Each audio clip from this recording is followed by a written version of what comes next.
Hello everybody, super बड़ी channel में आप सभी का स्वागत है। मशीन और इंसानों की जंग में ये सारी दुनिया खत्म हो गई, तबाह हो गई, मगर एक साइंटिस्ट ने मरने से पहले 9 ऐसे स्टिंग पंक्स बनाए जो कि इस दुनिया को शायद बचा सकते हैं। लेकिन असल में बात तो ये है कि उन्हें खुद नहीं पता कि इस दुनिया को आखिर बचाए तो कैसे। तो वीडियो स्टार्ट करने से पहले इस वीडियो की एक खास बात है कि ये हमारी सीरीज की 9th मूवी है और इस मूवी का नाम भी 9 है। So don't waste any more time, let's begin. तो कहानी की शुरुआत होती है जिसमें सबसे पहले दिखाया जाता है एक साइंटिस्ट को जो कि एक छोटे से पपेट को बना रहा था और साथ ही वो एक डिस्क भी बनाता है। और फिर हमें दिखाया जाता है कि वो वैज्ञानिक यानी साइंटिस्ट ने जो पपेट बनाया था वो एक हाथ से लटका हुआ है और उसके सामने वही डिस्क है जो कि उस साइंटिस्ट ने बनाई थी।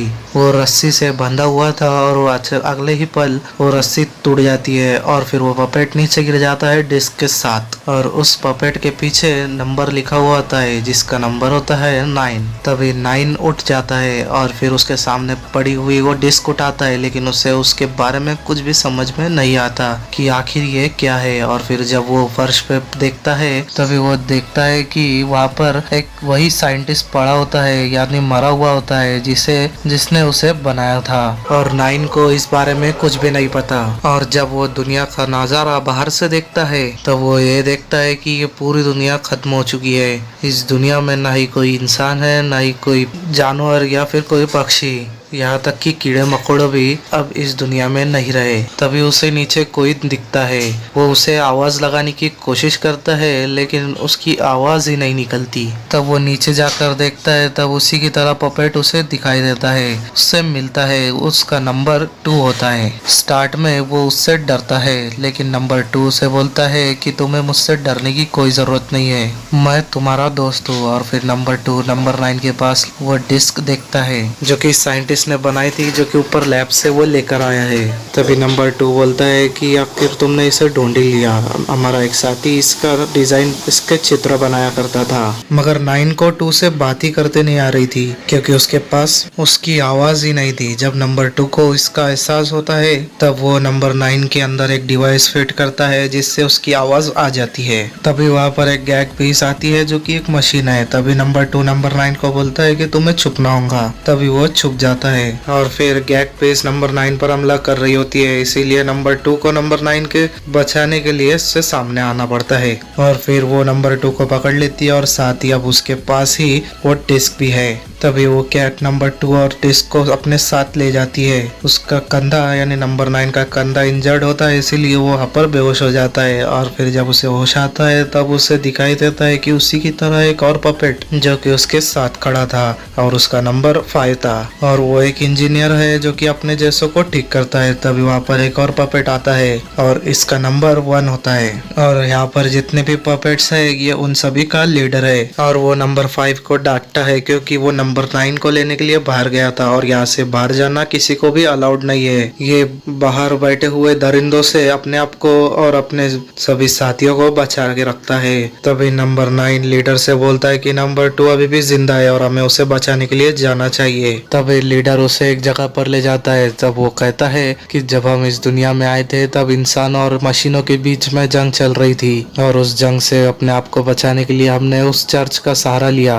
और यहाँ पर आकर छुप गए और हमने जंग खत्म होने का इंतजार किया और धीरे धीरे सब शांत हो गया। दरअसल जहरीली गैसों ने इस दुनिया को पूरी तरह से खत्म कर दिया और सारी मशीनें भी अब पूरी तरह से शांत हो चुकी थी।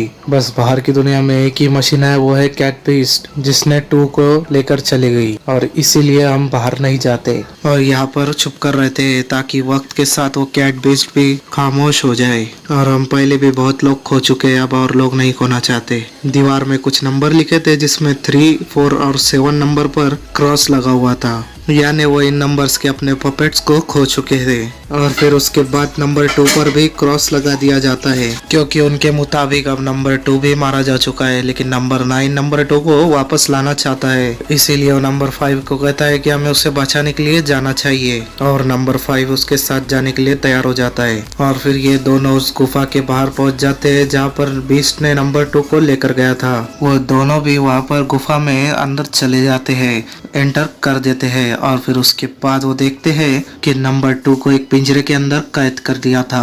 और जब वो उसे छुड़ाते हैं तभी वो बीस्ट वहाँ पर आ जाता है और वो इन तीनों पर हमला करता है। लेकिन इससे पहले कि बीस्ट कैट इनको मार देती, उसके पहले ही वहाँ पर नंबर 7 आ जाती है जो कि एक योद्धा है और वो उस बीस्ट का सर काट देती है और उसका खात्मा हो जाता है। दरअसल इन सबको ये लगता था कि ये योद्धा मर चुकी है, लेकिन अभी भी ये जिंदा थी। ये लड़ना चाहती थी, इसीलिए चर्च को छोड़कर निकल चुकी थी और चर्च के बाहर जाने की इजाजत इनका लीडर इन्हें नहीं देता। मगर अब इसने बीस्ट को मार दिया है और यहाँ पर नंबर 9 को डिस्क पे मिलती है जो कि उसे उस साइंटिस्ट के वहाँ पर मिली थी जहाँ पर उसे पहली बार होश आया था। और यहाँ पर ये डिस्क कैट बेस्ट उससे छीनकर यहाँ पर ले आई थी और वो देखता है कि उस डिस्क में 3 होल्स थे और सामने ऐसा पॉइंट भी था जिसमें ये फिट हो सकी। वो फिट कर ही रहा होता है तभी नंबर 2 से मना करता है, लेकिन अब बहुत देर हो चुकी थी क्योंकि उसने उसे उसमें फिट कर दिया था। और उसके बाद यहाँ पर कुछ एक्टिवेट हो जाता है।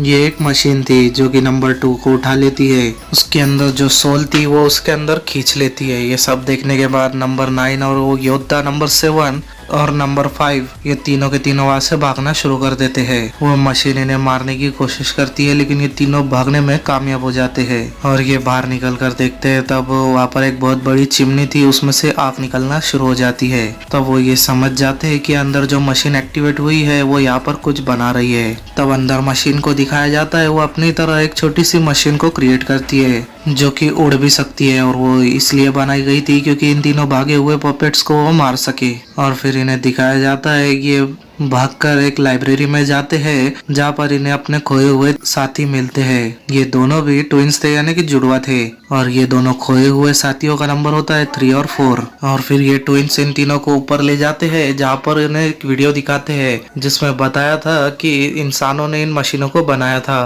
ताकि वो जंग के दौरान इन मशीनों का इस्तेमाल कर सके। मगर मशीनें ही इंसान के खिलाफ हो गई और जंग का ऐलान कर दी थी, जिसकी वजह से इंसान और मशीनों के बीच में एक बहुत बड़ी जंग हुई और पूरी दुनिया खत्म हो गई। और फिर यहाँ पर नंबर 9 उन सभी को एक डिस्क, उसी डिस्क का एक चित्र बनाकर दिखाता है जो कि उसने उस मशीन में फिट किया था और वो कहता है कि ये शायद उसी के लिए बना था। और यहाँ पर जो ट्विंस थे वो बताते नंबर 6 हमेशा इसी तरह की ड्राइंग बनाया करता था और अभी वो इस जगह पर है जहाँ पर इनका लीडर नंबर 1 है। और फिर नंबर 9 बोलता है कि मैं उन्हें देखना चाहता हूँ, लेकिन ट्विंस नंबर 7 और नंबर 5 वहाँ पर नहीं जाना चाहते क्योंकि वो जानते हैं कि उनका लीडर वहाँ पर उन्हें बंदी बना लेगा। लेकिन नंबर 9 के कहने पर ये सब वहाँ पर फिर से आ जाते हैं और उनका लीडर इनसे बहुत नाराज होता है क्योंकि वो नहीं चाहता था कि वो यहाँ से बाहर जाए। और यहाँ पर उन्होंने अब उस मशीन को भी जगा दिया है, लेकिन फिर नंबर 6 उस ड्राइंग को लेकर वहाँ पर आता है जो कि उसने बनाई थी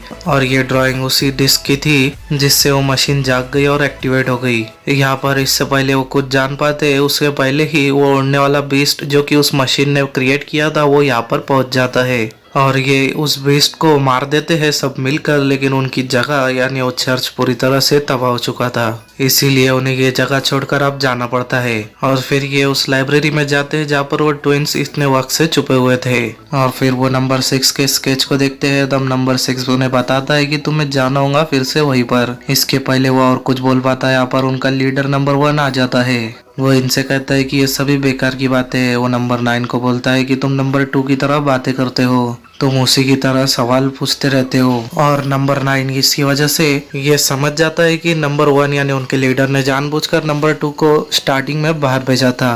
तभी नंबर 1 उनसे कहता है कि हाँ वो बहुत ही कमजोर था और बहुत ही सवाल पूछता था, जिसकी वजह से सभी को बचाने के लिए किसी न किसी की तो कुर्बानी देनी ही पड़ती है। और फिर ये बात सुनकर वो योद्धा यानी नंबर 7 को गुस्सा आ जाता है और वो अपने लीडर नंबर 1 के ऊपर तलवार रख देती है, लेकिन नंबर 9 के कहने पर वो उसे छोड़ देती है और फिर लीडर वहाँ से चला जाता है। और फिर नंबर 9 उन्हें कहता है कि हमें वहाँ पर वापस जाना होगा जहाँ पर पहली बार मैं उठा था। और फिर सीन शिफ्ट होता है उस मशीन के पास जिसने नंबर 2 की सोल को निकाला था। वो नंबर 2 के बॉडी को भी हिप्नोटाइज करके यूज करती है और वो अपने बनाए हुए एक क्रीचर को वहाँ पर भेजती है जो कि एक सांप की तरह होता है, जिसके पास नंबर 2 की बॉडी होती है और उसकी आंखों में से लाइट निकलती है और लाइट निकलने से नंबर 8 हिप्नोसिस हो जाता है, जिसके बाद वो मशीन उसे अपने पेट के अंदर रख के पूरी तरह से बाहर से सिलाई कर देती है ताकि वो अंदर एकदम सेफ रहे और फिर वो अपनी मशीन के पास ले जाए जिसने उसे बनाया है। और फिर नंबर 1 यानी उनके लीडर को भी हिप्नोसिस कर लिया जाता है, लेकिन इससे पहले कि वो उसे अपने पेट के अंदर रखते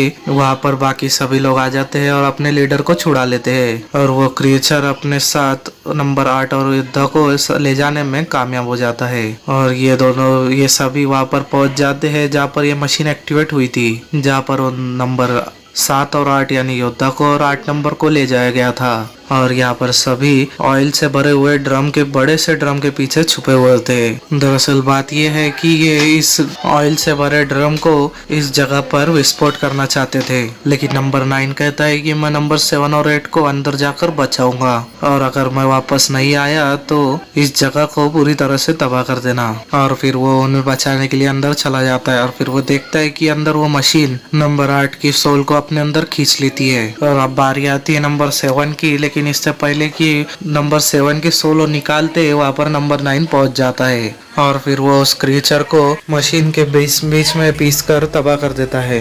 ये दोनों भी वहाँ से बाहर भागने की कोशिश करते हैं और उनके साथी बाहर उस ड्रम को लुढ़काने की कोशिश कर रहे होते हैं और फिर वो उन दोनों को बाहर आता हुआ देखते हैं, तभी वो उस ड्रम को लुढ़का देते हैं और यहाँ पर उसे आग लगा देते हैं। और वो सारे क्रिएचर जिसने इन मशीन्स ने बनाया था वो सारे के सारे इन्हें मारने के लिए वहाँ पर आ रहे होते हैं, लेकिन इससे पहले कि वो उनके पास पहुँचते वहाँ पर बहुत बड़ा ब्लास्ट होता है और सारी जगह तबाह हो जाती है और इस तरह से ये इन सबको खत्म कर देते हैं। और ये सभी सेलिब्रेट करते हैं क्योंकि इनकी जीत हुई थी इस जंग में। और फिर वो मशीन जो सबसे पहले एक्टिवेट हुई थी जिसने इन सभी क्रीचर्स को बनाया था वो वहाँ पर आती है क्योंकि वो अभी भी ठीक थी पूरी तरह से। सबसे पहले वो नंबर 5 को पकड़ के उसकी सोल को अपने अंदर खींच लेती है और फिर ये सब के सब वहाँ से भागना शुरू करते हैं और वो पुल क्रॉस करते हैं, तभी वो उनके पीछे वो मशीन भी उसके पुल के ऊपर आ जाती है और उस मशीन के वजन से वो पुल टूटना शुरू हो जाता है और फिर वो मशीन नंबर 6 को पकड़ लेती है और फिर वो पुल टूट जाता है। वो मशीन नीचे जाना शुरू होती है और उसके पास नंबर 6 भी होता है। तभी नंबर 6 नंबर 9 को बोलता है कि तुम उस जगह जाओ जहाँ पर तुम सबसे पहले उठे थे, जहाँ पर वो साइंटिस्ट है, वहाँ पर तुम्हें तुम्हारे सभी सवालों का जवाब मिलेगा। जिसके बाद वो मशीन नंबर 6 की सोल को भी अपने अंदर खींच लेती है और फिर वो मशीन एक जगह पर फंस चुकी थी। वो चाहे तो इस मशीन को भी डिस्ट्रॉय कर सकते थे, लेकिन नंबर 9 उन्हें करने से मना कर देता है। वो कहता है कि अभी भी हमारे सारे साथियों की सोल्स उस मशीन के अंदर है, हमने उनकी आवाजें भी सुनी थी, हम उन्हें बचा सकते हैं। यहाँ पर वो योद्धा थी, वो पूछती है कि कैसे, तब नंबर 9 बोलता है कि मुझे जाना होगा। तब वो उस जगह पर जाता है जहाँ पर उसकी सबसे पहले आँख खुली थी और वहाँ पर वो साइंटिस्ट भी था जिसने इन सभी को सबसे पहले क्रिएट किया था। और उस साइंटिस्ट के हाथ के नीचे एक बॉक्स भी था, वो उसे देखता है और जब वो उस बॉक्स को खोलता है तब उसके अंदर से एक रोशनी निकलती है और फिर उस मशीन यानी उस बॉक्स के अंदर से एक रोशनी निकलती है जो कि वो साइंटिस्ट की थी। वो साइंटिस्ट उनसे बातें करता है जैसे कि iron man Avengers end game में लास्ट में बातें कर रहा था मरने के बाद भी। दरअसल ये होलोग्राफिक प्रोग्राम है जो कि रिकॉर्डेड होता है और वो साइंटिस्ट बताता है कि शुरू में इस मशीनों को क्रिएशंस के लिए बनाया गया था, लेकिन बाद में इनका जंग के लिए इस्तेमाल किया गया, जिसके बाद ये मशीनें पूरी तरह से बदल गई और फिर इसके बाद मैंने तुम्हें और तुम्हारे साथियों को बनाया।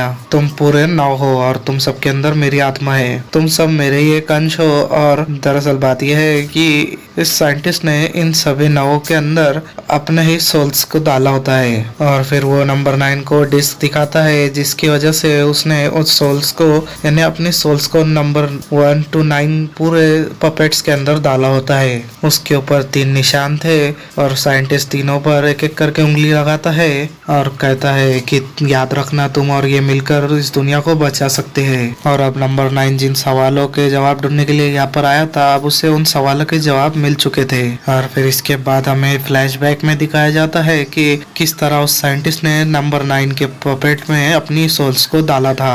और फिर नंबर 9 अपने उन साथियों के पास जाता है जो कि उस मशीन को खत्म कर रहे होते हैं और फिर नंबर 9 उन सभी को बताता है कि हमारे अंदर साइंटिस्ट की आत्मा का यानी उसके सोल्स का एक एक अंश है और हमने अगर इस मशीन को खत्म कर दिया तो उसके अंदर जो डिस्क है उसे भी हम खो देंगे। हमें किसी भी कीमत पर उस डिस्क को हासिल करना होगा। नंबर 9 उस डिस्क को हासिल करना चाहता है, मगर सभी उस मशीन को तबाह करना चाहते थे।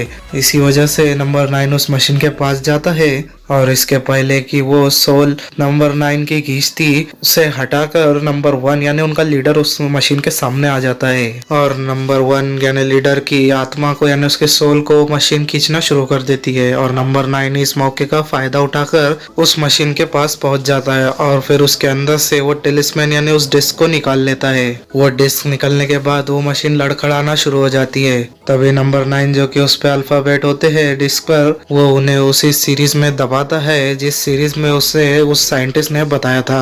और ऐसा करने के बाद उसमें से बहुत तेज रोशनी निकलती है और जो भी आत्मा यानी सोल्स उस मशीन में थी वो सभी इस डिस्क के अंदर वापस आ जाती है और वो मशीन पूरी तरह से डेड हो जाती है। तभी वो नंबर 7 उसके पास आती है और बोलती है कि तुमने कर दिखाया, लेकिन नंबर 9 बोलता है कि अभी नहीं। और फिर नंबर 9 एक बार फिर से उस टेलिस्मैन यानी उस डिस्क के नंबर दबाता है। ऐसा करने पर उसके अंदर से नंबर 8, 6, 2, 5, 1 और ये सभी की सोल्स बाहर निकल जाती है। वो सभी एक साथ मुस्कुराए रहे होते हैं। तभी उन सभी की सोल्स आसमान पे एक साथ चली जाती है। ऊपर एक जोरदार ब्लास्ट होता है और यहाँ पर बारिश होना शुरू हो जाती है। और ये बारिश कोई आम बारिश नहीं होती, इस बारिश के हर एक बूंद के साथ एक जीवन होता है। यानी कि अब फिर से अर्थ पर एक बार फिर लाइफ क्रिएट होंगी जिसे इन मशीनों ने और जहरीली गैस ने पूरी तरह से खत्म कर दिया था। और इसी के साथ ये कहानी यानी ये फिल्म का दी एंड हो जाता है।